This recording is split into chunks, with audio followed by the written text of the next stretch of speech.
En la primera semana de septiembre del año 1975, Castro envió las primeras tropas cubanas al conflicto de Angola. Según las excusas que daba Castro, se trataba de una petición que le hizo el famoso MPLA de Agostinho Neto para darle apoyo ante la invasión que, según Castro decía, ya había ocurrido por parte de Sudáfrica, en este caso de la UNITA. Sin embargo, tiempo después y pruebas que se han ido recopilando, por supuesto, e informes de la CIA que vamos a presentar hoy, prueba que esa invasión no ocurrió hasta finales de octubre, lo que nos dice que las tropas de Castro ya estaban en Angola antes de esa famosa invasión al territorio angolano. Leo, bienvenido a la columna de hoy. Sí, buenas tardes. ¿Cómo estamos? Pues aquí estamos, examinando algunos detallitos. Examinando las peripecias de Castro como conquistador de Angola. Ajá. Entonces, como decía hace un instante, a lo largo de la columna vamos a estar echando un vistazo a algunas pruebas, algunos elementos, documentos que se han ido publicando a través de los años, que se puede demostrar que la intención de Castro no era echarle una mano al pueblo angolano haciendo uso del famoso internacionalismo proletario, sino que iba más allá, que su intención de conquistador estaba totalmente presente. Y sobre todo el cómo desestabilizó esa región del mundo. Un solo hombre se las arregló para desestabilizar una importante región del mundo. Pues, como siempre decimos, la bienvenida, las gracias por regalarnos un like, por activar la campana de la suscripción y por comentar y por recomendarle a amigos y enemigos, sobre todo los enemigos, que aprender un poco de historia no les va a venir absolutamente mal, sobre todo porque la historia que le han contado sobre la incursión cubana en Angola no tiene absolutamente nada que ver con lo que aprendieron. Vamos a la pausa y comenzamos en un instante. Entonces, Leo, ¿qué pasó? ¿Qué pasó con esta presencia cubana en Angola que nos contaron desde niños? Nosotros somos de la generación que nació escuchando de la solidaridad cubana, del internacionalismo proletario, de qué importante era ir a Angola y salvar al hermano pueblo angoleño. ¿Qué pasó en ese tiempo? Cuéntanos un poquito. Mira, primero hay que decir que esta no va a ser la única columna dedicada a Angola. No. Vamos a dedicarle varias columnas a Angola porque además Angola es un capítulo de casi 20 años en la historia de Cuba, en la historia reciente de Cuba. Y además Angola tiene toda una serie de momentos, de episodios bastante caóticos en el devenir de la dictadura cubana. Sí, vamos a sacar algunos trapos sucios de Angola y los vamos a ir sacando en la medida en que vaya avanzando la columna. Es decir, vamos a decir que es un primer capítulo, una primera aproximación al conflicto angolano. Que bueno, lo primero, los primeros resúmenes, los primeros informes de los que se tiene conocimiento, a los que hemos podido llegar, datan de los años 1977 y 1978. Los primeros informes, los primeros análisis sobre el problema de Angola y sobre la intervención cubana en Angola datan de esos años. Primero, informes que nos dicen, en primer lugar, que la intervención cubana en Angola ocurrió mucho antes que el conflicto como tal, el conflicto armado entre las fuerzas angolanas, una parte de las fuerzas angolanas y una parte de la fuerza o las fuerzas sudafricanas que estaban ahí interviniendo. Que además las fuerzas sudafricanas no iban a invadir Angola, que las fuerzas sudafricanas estaban apoyando a la oposición que se hacía al MPLA y a la SWAPO. Sí. Por un lado estaban los comunistas apoyados por Rusia y por Cuba y por el campo socialista de manera general, y por el otro lado estaban aquellas fuerzas democráticas Entre ellas tenemos al Frelimo, por ejemplo, que estaban apoyadas por Sudáfrica y por los países democráticos. Estaban los Estados Unidos. Estamos viendo estamos viendo Angola como la vitrina donde confluyen las fuerzas que en los años 70 y 80 desarrollan o protagonizan lo que se conoce como la llamada o como la famosísima Guerra Fría. Angola es un escenario, es una plataforma donde se desarrollan las fuerzas de la Guerra Fría. Sin embargo, disculpa que te interrumpa, Estados Unidos se abstuvo en ese tiempo de enviar ningún tipo de ayuda militar directa porque estaba todavía lidiando con el problema de Vietnam. Porque por esa época era año de elecciones y era demasiado problema. Era demasiado problema. Y tenemos también ahí que ya para el conflicto de Angola, si culmina el conflicto vietnamita, que sabemos cómo la sociedad norteamericana vio el tema vietnamita, pero tenemos también el gobierno demócrata de Carter, que fue bastante laxo, fue bastante suave en sus relaciones, hizo determinadas aperturas con la dictadura, una de ellas. Entonces, les decía, habían dos fuerzas. Por un lado estaba la SWAPO y el MPLA, y por el otro estaba la UNITA, que no la mencioné ahorita, y Frelimo. Esto es para dar una introducción al problema de Angola. Pero ¿qué nos dicen estos documentos? Estos documentos nos empiezan a decir que mucho antes de octubre del año 1975, cuando ocurre el estallido entre las fuerzas opositoras, ya habían civiles, consejeros civiles, y habían fuerzas militares cubanas en Angola. Y consejeros soviéticos y alemanes. Y durante muchos años, de hecho siempre, Castro insistió que la presencia cubana en Angola se debió precisamente a la petición urgente de la MPLA, de Agostinho Neto, de ayudarlos por la invasión. Y los años han ido demostrando que negativo, de eso nada. Eso fue algo que incluso se venía considerando desde hacía ya un buen tiempo el escenario. O sea, hay que recordar que por esa misma época, muy poco tiempo antes, Angola había conseguido la independencia sobre Portugal. Ajá. Entonces, por supuesto, las facciones en conflicto que quedaron ahí, todas estaban repartiendo el poder. De hecho, tanto Moscú como La Habana estaban considerando a las facciones que tenían tendencia de izquierda, a ver a cuál iban a apoyar. ¿Ya? Efectivamente, porque hay que recordar que no solamente el MPLA era una organización de izquierda, que la UNITA también era una organización de izquierda, que Jonas Savimbi era un hombre de izquierda, ¿sí? que pertenece a la izquierda o que pertenecía a la izquierda. Lo que ocurre es que en esa evaluación que hicieron La Habana y Moscú, pues se dieron cuenta, mira, vamos a apostar por esta gente del MPLA, que son los que más posibilidades tienen de hacerse con el poder. Tienen más control en la sociedad angolana y estos son por los que tenemos que apostar. Y así hicieron. Los que más posibilidades tienen de mantenerse en el poder y los que nos van a abrir a nosotros las puertas de los recursos naturales de Angola, que es una de las cosas que nos dicen estos informes.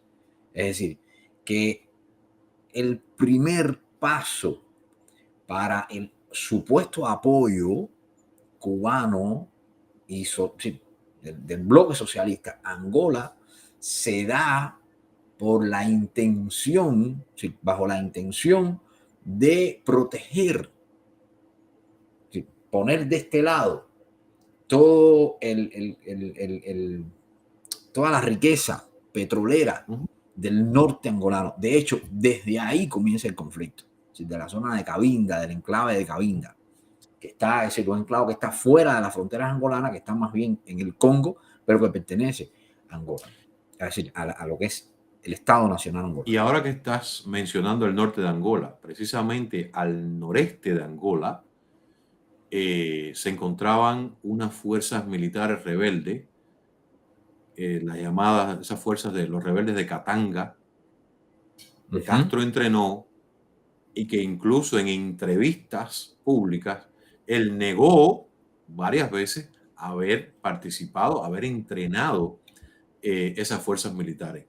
Pero ocurre que en informes de la CIA, que por supuesto con hombres al pie en el terreno, se confirmaba que estaban siendo entrenados por militares cubanos.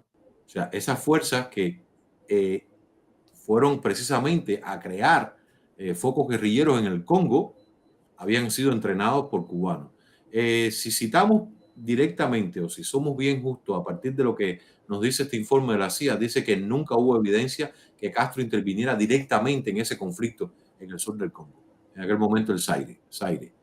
Pero que sí, que destinaron efectivos militares, recursos militares, y ya sabemos los recursos militares porque lo estuvimos hablando en la columna anterior de dónde salían.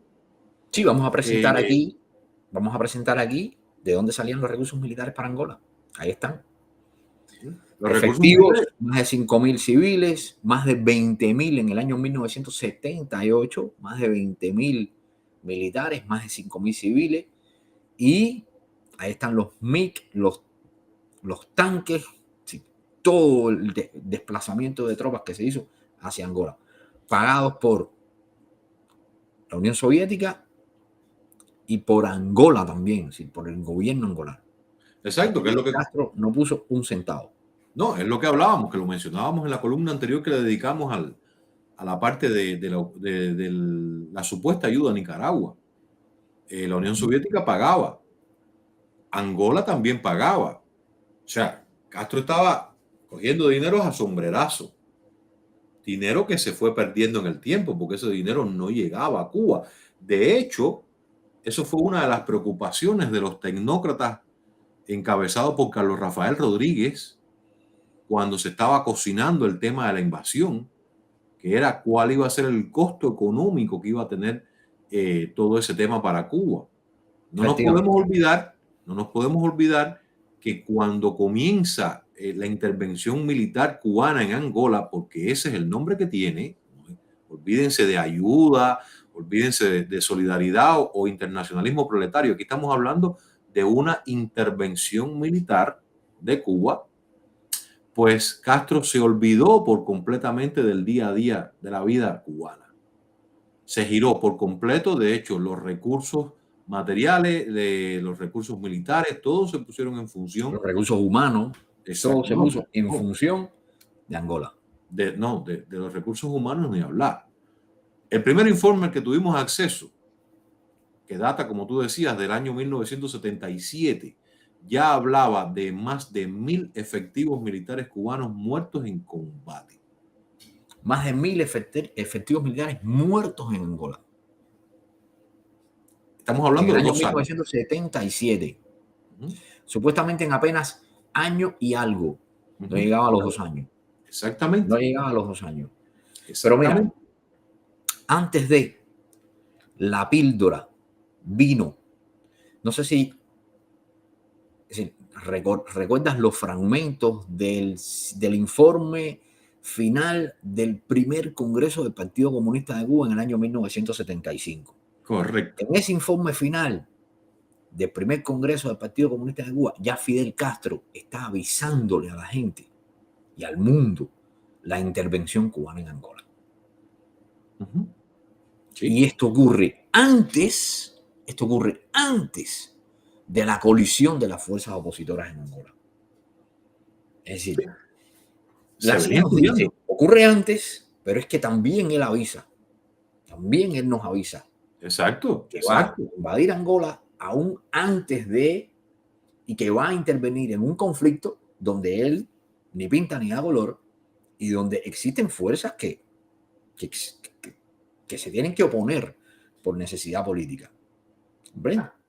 Es lo que estaba ocurriendo en Angola en ese momento. Efectivamente. O sea, si vamos a utilizar el pensamiento tal cual nos lo quiso vender Castro, él no pintaba absolutamente nada ahí. Absolutamente nada. Lo que ocurre es que eso estuvo calculado y todo parece indicar que quien calculó toda la jugada fue él mismo. Quien fue moviendo los hilos para conseguir el apoyo de Moscú fue él, porque veía en eso precisamente tener más apoyo, más confianza por parte de los rusos.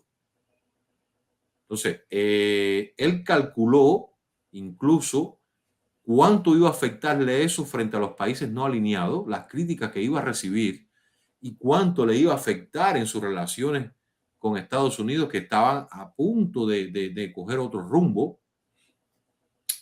A modo de recordatorio, eso que hoy insisten, miren lo que nos hacen los americanos, que hace Cuba en la lista de países patrocinadores del terrorismo. Señores, aquí está la respuesta. La respuesta la tenemos aquí. Cuba se prestó para invadir un país en ese momento ya soberano. Pero en ese momento, mira, en ese momento ya para el año 1978 habían más de 20.000, 25.000 cubanos en Angola. Sí, claro. Y habían más de 1.000 muertos. Pero habían cubanos en la República del Congo. Habían cubanos en Zaire, en Mozambique. Etiopía. En Etiopía. Es decir, en toda la periferia africana habían tropas cubanas. De manera establecida o subrepticiamente, es decir, escondidos allí como asesores, pero habían tropas cubanas en todos estos lugares. Ocurre que no solamente se trataba de efectivos militares, de presencia militar en el país que participó en todo lo que fueron los combates y demás, sino también la parte de la presencia civil en el país. Un problema que estaba ocurriendo en ese tiempo fue que tanto cubanos como soviéticos se hicieron cargo de los principales ministerios en Angola. Estaban configurando la vida nacional angolana a imagen y semejanza del modelo soviético. Esto creó descontento, por supuesto. Estamos hablando de importar un modelo completamente foráneo, algo totalmente advenedizo en un país, y por supuesto que entre los angolanos eso creó descontento. Exactamente lo mismo ocurrió en Cuba. El modelo soviético, el estilo soviético de trabajar, todo el sistema de funcionamiento centralizado soviético no tenía absolutamente nada que ver con la vida cubana. Pero Castro tranquilamente vino y lo impuso. Y allá vinimos los cubanos y lo aceptamos como corderos. Pues en Angola ocurrió, eso creó dificultades, eso creó descontento entre la población angolana. De hecho, se sabe a través de estos informes de la CIA que a Neto le hubiera gustado tener menor presencia cubana, tanto militar como civil, pero no tenía opción. De hecho, ya había caído en el juego de Castro. Que Castro le tenía le invadió el país, lo conquistó y lo tenía ocupado tanto militar como civilmente. Tenía el control en general del país. Y a esa poco se podía hacer en ese momento. Efectivamente. Mira, aquí estoy mirando un documento que nos dice de los primeros momentos de los primeros momentos en Angola. Dice que entre mayo y junio del año 1975 comienzan a llegar los militares a Angola. Mayo-junio del año 1975. Que se tenga constancia, dice este analista, que se tenga constancia, pero creemos que desde mucho antes. ¿Ya? Entre agosto y septiembre ya se piensa en enviar tropas de manera objetiva, es decir, vamos a mandar tropas a Angola. Agosto, septiembre. En octubre y los primeros momentos de noviembre, que es cuando ocurre el encontronazo, ya en Angola habían tropas militares establecidas, es decir, lo que estábamos hablando antes. Lo que estábamos hablando antes, sí. Más de 5 meses antes de comenzar el encuentro entre las fuerzas opositoras, ya los cubanos estaban metidos en Angola. Ya los cubanos estaban metidos en Angola. Y lo más interesante de todo es que Castro siempre, por supuesto, distorsionó la realidad de eso. Y la visión de los cubanos que nacimos y crecimos viendo el fenómeno Angola, nos pretendía mostrar como que eso era algo completamente normal.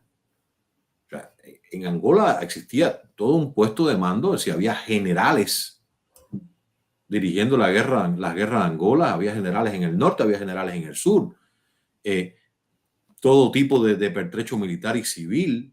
O sea, Angola se convirtió en un tiempo, por un espacio de 20 años, como tú mencionabas, en una colonia de Cuba. Era lo más normal del mundo enviar tanto militares como civiles a Angola.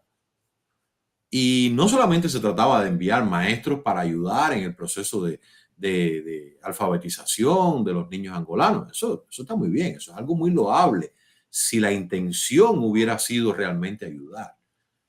Pero en última instancia, ya entrando en la fase de la conclusión del programa, recuerden que el interés de Castro jamás fue ayudar al pueblo angolano. Había muchísimos recursos naturales y minerales en ese país que los ojos de Castro estaban puestos desde hacía tiempo. Y una pista que nos lleva a pensar que eso iba por ahí es la insistencia de Castro de decirnos siempre que Cuba no fue Angola detrás del petróleo angolano, el oro, los diamantes, los recursos, que Cuba fue solamente a brindar ayuda, que de Angola no fue para Cuba absolutamente nada. Y los que vivíamos en Cuba en la década de los 80, e incluso la década de los 90, sabemos que los barcos iban llenos de un tipo de recursos hacia allá y hacia atrás venían con otros recursos, además de los depósitos en cuentas bancarias que estaba recibiendo Fidel Castro por esa generosa ayuda que estaba dando al pueblo angolano. ¿Queda algo más mencionar? Yo creo que sí, pero... Mira, del presupuesto cubano, del presupuesto que venía de Rusia hacia Cuba, no estamos hablando del dinero y de la técnica militar que le daba Rusia o la Unión Soviética directamente a Cuba y a Angola para la aventura de Castro. No, estamos hablando del dinero del que hablamos en otra columna. De ese dinero que pasaba por Cuba, ¿sí? Castro destinaba a Angola 45 millones de dólares anuales. 45 millones de dólares anuales destinaba a Castro a Angola. ¿Ya? En un momento... ¿Y lo demás? ¿Y lo demás? Porque recibía mucho más. No, estamos hablando del que él se sacaba de su bolsillo, pero que venía luego en forma de diamantes, petróleo, oro, pero ese era el que él se sacaba de su bolsillo. Es decir, este analista que yo tengo aquí delante te está haciendo un cálculo global de cuánto costaban los hombres, de cuánto costaba el transporte, de cuánto costaba... Sí, esto es un cálculo global. Esto no es un dinero que él produjese, esto es un dinero que venía del campo socialista, entraba a su bolsillo y él lo ponía para Angola y luego regresaba en la forma en que hemos dicho ya. Sí, incluso este analista, es muy interesante este informe, porque esto es un informe del año 1978. Del año 1978. Porque este hombre incluso nos está diciendo 78. Este hombre incluso nos está diciendo que a partir de Angola, te dice, hay dos grandes momentos en el declive económico cubano. Uno es la zafra del 70 y el otro es Angola. Usted dice, a partir del momento de la invasión a Angola, entonces él le llama así, invasión a Angola, comienza todo el declive de la industria azucarera cubana. Este es el momento de partida del declive de la industria azucarera cubana. Este hombre lo plantea así, porque según él, también plantea, dice, Castro apostó a la industria de la guerra y perdió.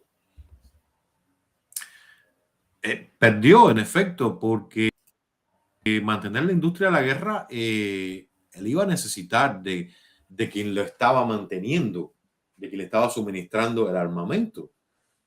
No se nos puede olvidar que ya para el año 1985, 1986, o sea, 10 años después de la invasión de Angola, ya en la Unión Soviética se estaba viviendo la llamada perestroika, la glasnost. O sea, ya había un proceso de desmantelamiento del sistema comunista en la Unión Soviética, que ya dejaron ya de apoyar las guerras internacionales. Que tanto es así, fíjate, que hay dos cosas que coincide lo siguiente, coincide la retirada de las tropas cubanas de Angola con la caída del campo socialista. La retirada total de las tropas cubanas en Angola ocurre en el año 1992. Ya, entre el año 1987 y el año 1992, en esos 5 años, se comienza a hacer la retirada, vamos a decir que por escalas, de las tropas cubanas. Año 1987, en el 89 se cae el muro de Berlín. Pero en el año 1992 se da la retirada total de las tropas cubanas en Angola. Sí, coincide exactamente con la caída de la Unión Soviética. Exacto. No, ya es que para ese momento José Eduardo dos Santos, que era el dictador de turno, ya no necesitaba en absoluto de las fuerzas militares cubanas. De hecho, ya en ese segundo quinquenio de la década del 80, ya la presencia militar cubana era más que todo, era un estorbo, ya era un ejército de ocupación. Efectivamente. Hay algunos documentos por ahí ya que hablan de las negociaciones que estaban corriendo por debajo de la mesa, pidiéndole a Castro que sacara las tropas de Angola. Ya no había guerra.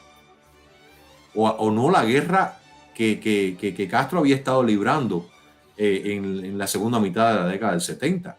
Sí, pero bueno, eso vamos a dejarlo. Sí. De eso hablaremos en otro episodio. Vamos a dejarlo en otro momento.